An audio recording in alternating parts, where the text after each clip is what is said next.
लोकसभा चुनाव को लेकर तैयारियां तेज हैं और ऐसे में निषाद पार्टी की क्या रणनीति रहने वाली है, इसे लेकर हमारे संवाददाता टीएन मिश्रा ने कैबिनेट मंत्री संजय निषाद से भी खास बातचीत की है, वो देख लेते हैं।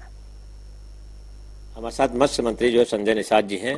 आजकल अयोध्या का जो है बहुत जो है माहौल चल रहा है चारों तरफ। जब से अयोध्या में रामलला की जो है प्राण प्रतिष्ठा हुई है तब से जो है चर्चा चल रही है और देश विदेश में अयोध्या जो है। मैं उनसे जानना चाहूंगा कि उनकी जो है आगे अयोध्या के क्या रणनीति रहेगी चुनाव में।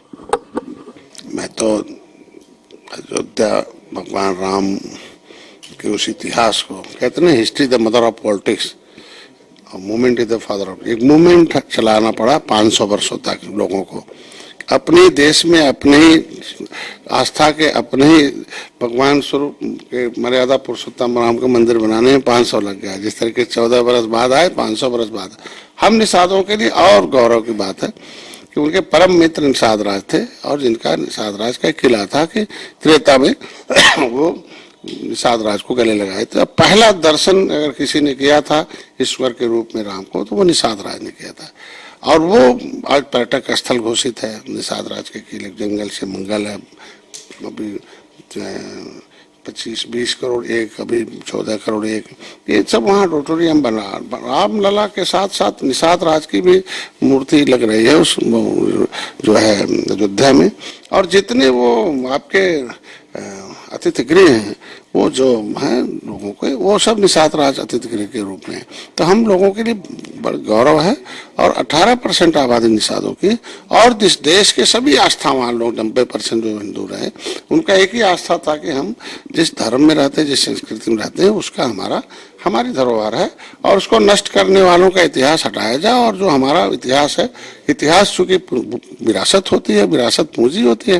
अब हमारे इतिहास पर किसी को कब्जा रहेगा तो इसका मतलब हमारी विरासत पर कब्जा है, तो हमारी जो पूंजी नहीं है तो हम भविष्य क्या बनाएंगे। तो इसलिए इस देश की कहते हैं कि विकास भी और विरासत भी दोनों ने मोदी जी ने दिया। मैं मोदी जी को धन्यवाद दूंगा कि 70 साल में कोई प्रधानमंत्री नाम नहीं लेता था राम का, न दर्शन करने जाता था, लेकिन उन्होंने नाम भी लिया, दर्शन भी किया, कहा यही विपक्ष अमूल बंद किया कि रामलला आएंगे, मंदिर वहीं बनाएंगे, लेकिन तारीख नहीं बताएंगे और तारीख भी डाला और देखो प्राण प्रतिष्ठा भी की और उन करोड़ों करोड़ों लोगों के भावनाओं का केंद्र को स्थापित किया। और जो कारसेवक थे जिनके ऊपर गोली चली थी उनके भी सपने को उन्होंने साकार किया और कम से कम वह दर्द जिन लोगों ने उसको बनाने के लिए अपने प्राण को न्यौछावर किया था, लंबे समय तक लड़ाई लड़े, सबके सपने को साकार करने में। इसलिए यह जो चुनाव है वो चुनाव तो चुनौती है ना। जो अपनी संस्कृति को नहीं बचा सकता था अपना विकास क्या कर सकता था। तो मोदी जी ने उनकी संस्कृति भी दी और विकास भी दे रहे हैं दोनों, इसलिए मोदी जी को लोग वोट भी दे रहे हैं। शुरू में बहुत लाखों भीड़ हो रही थी, कल शत्रुघ्न सिन्हा गए थे, उन्होंने कहा कि अब तो 5-6 हजार लोग आ रहे हैं, तो इस पर क्या सरकार मानती है। अभी धीरे धीरे तब वहां तो ताला था, 10 लोग नहीं जा पाते थे, लाखों लोग आना शुरू हुए, हजारों लोग आएंगे। वो तो अप डाउन होता रहता है आज के दिन में। धीरे धीरे देखिए हमारे लोग गोवा जाते थे, हमारे लोग इधर उधर घूमने जाते थे, दूसरी की संस्कृति पर पर्यटक स्थल बने वहां जाते थे। आज देखो बनारस में गोवा से सबसे ज्यादा वहां लोग आ रहे हैं।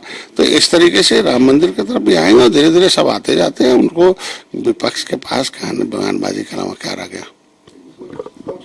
Thank you. तो संजय निषाद जी का सीधा सा कहना है कि जो अयोध्या हमारी विरासत थी वहाँ विकास भी बढ़ा है, विरासत भी बढ़ी है और भीड़ की बात जहाँ तक धीरे धीरे कम जरूर हुई है, लेकिन वो भीड़ फिर बढ़ेगी और जो भीड़ का जो है मानना चलते रहेंगे। कैमरा पर्सन रियाज के साथ टीएन मिश्रा, जनता टीवी, लखनऊ।